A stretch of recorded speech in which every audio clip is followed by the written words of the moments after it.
Hey, welcome back to Awesome True, and we're gonna do now. We are, I guess, me by myself because my co-host gonna be here with me right now. But I'm gonna be doing a recap of the Smackdown episode, and we're gonna start off with Cody Rowe talking about how he won the King of the Ring, and of course, Randy Orton came out, and Randy said that the only reason he didn't win because he hesitated, and it's true. He wanted to do a super kick, but he kind of hesitated.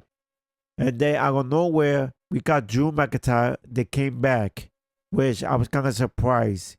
And then Drew McIntyre came into the ring and started talking trash about Randy Orton because he kind of hesitated. And then he started talking up with Cody Rhodes, telling him that he better beat John Cena because he want to face Cody Rhodes for the belt.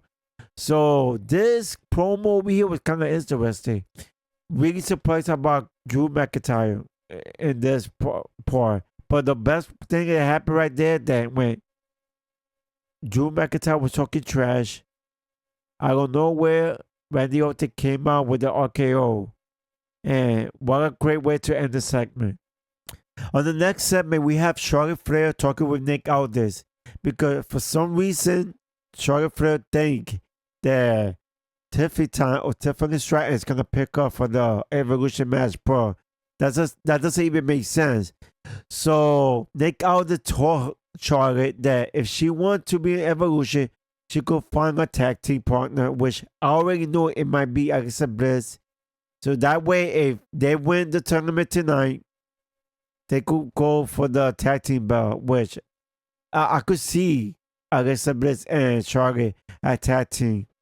So it's gonna be kind of weird because Charlie still don't want to be tag team, and I guess for some reason want to be tag team. But it's gonna be interesting what's gonna happen next. So on the next segment, we have Drew McIntyre talking with Nick Aldis, and Drew was not happy with Randy Orton doing the RKO, which I do not blame him. So Drew McIntyre asked Nick Aldis if he could have a match with Randy Orton. So guess what's gonna happen?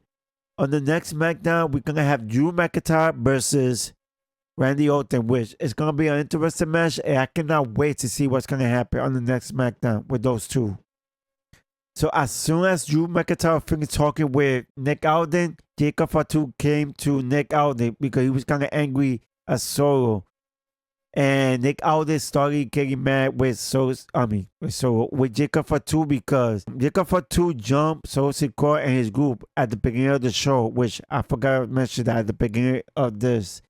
Which so Nick Aldis promised Jacob Fatu that if he could find a partner or a tag team partner, that he could face Solo Sikoa and JC Matera for the main event of this SmackDown.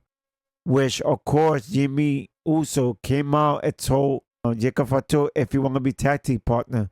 So right there, we already got the main event for SmackDown. It's gonna be Jacob Fatu and Jimmy Uso versus Solo Sikoa and Jesse Mateo, which is gonna be interesting. So right after the backstage segment, we had Alexa Bliss and Charlotte Flair facing Amber Fire and Piper Niven, which it was actually a qualifying match, I should say, for the tag team woman belt to so see they could actually go to Evolution and face the tag team champion, which I would say we get surprised. Alexa Bliss and Charlotte Flair defeating Amber Fire and Papa Niven. So on this segment, we got the whole tag team division of SmackDown. Nick Aldis is being busy lately, but he was kind of mad at the tag team division because of what happened last week with the tag team match. For some reason, Nick Aldis thought it would be a good idea to pick one person for 18 to face the Y6. So it's gonna be four versus four tag team match, which I'm not really sure what they're doing with the tag team division right now because so they're just gonna have everybody from the tag team each separate face the Y's. But it's a mess with the tag team division. I don't know if it makes sense to have four or the Y6 face four people for the tag team division. But let's see what's gonna happen. So now we have the Y6 versus the four people that was picked for the tag team match, which like I said before, I felt like it was a waste of time. Like the way, like I felt like it was a waste of time, especially the way it ended.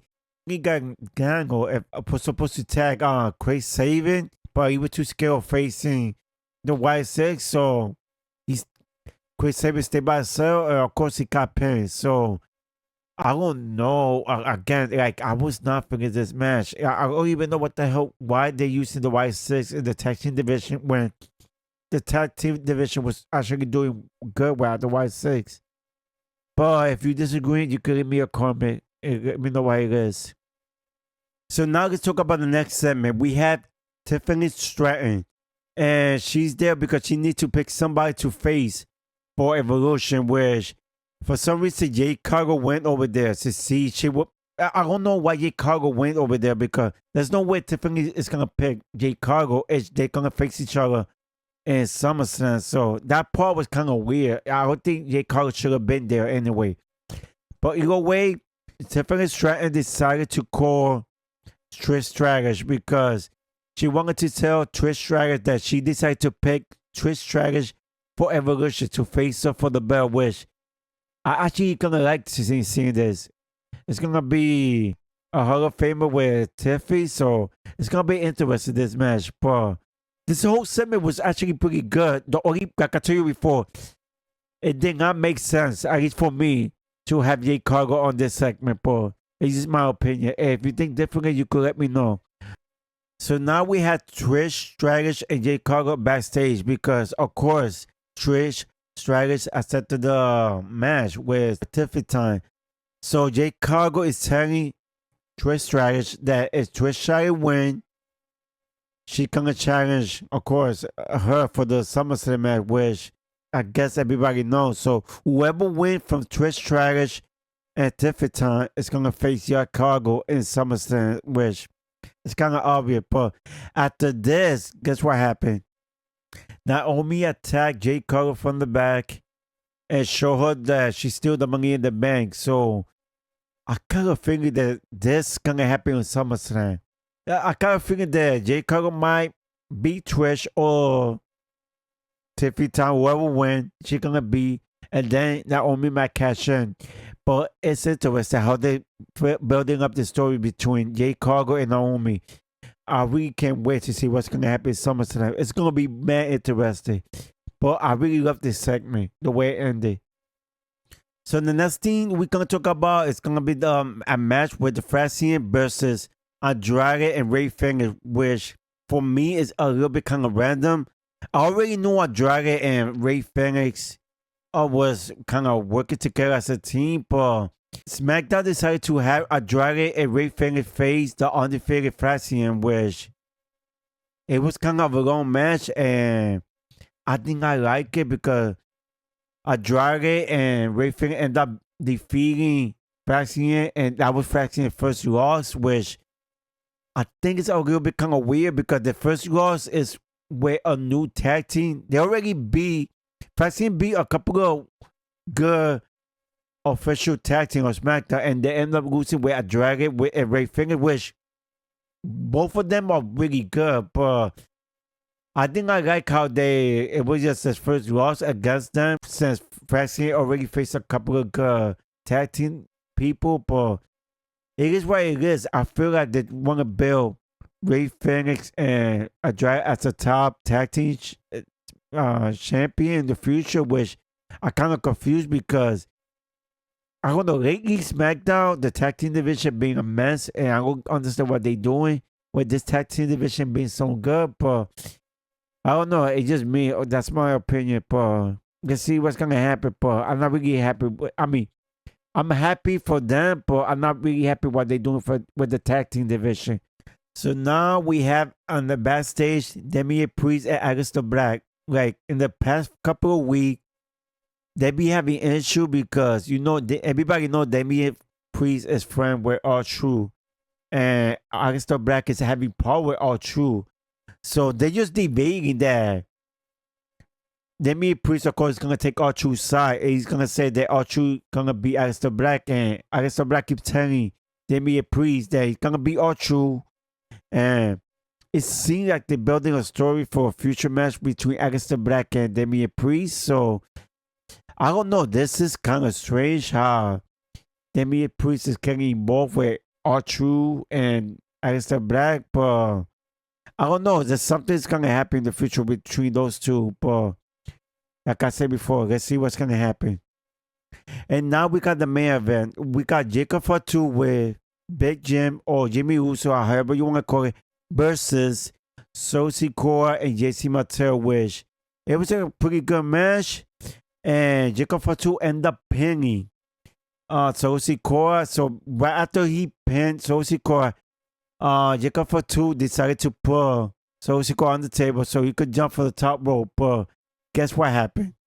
So right before Jacob Fatu was gonna jump from the top rope, Sosi Cora got involved and jumped Jimmy Uso and Jacob Fatu, which it was already 4 against 2. So Sosi Cora decided to beat up Jimmy Uso first, and then they went after Jacob Fatu. And of course, Sosi Cora decided to grab Jacob Fatu and throw him on the table. So that's why I end with Sosi Cora and his new group, defeating, not even defeating, beating up Jacob Fatu. So it's going to be interesting, the storyline, because now Jacob Fatu is in a disadvantage.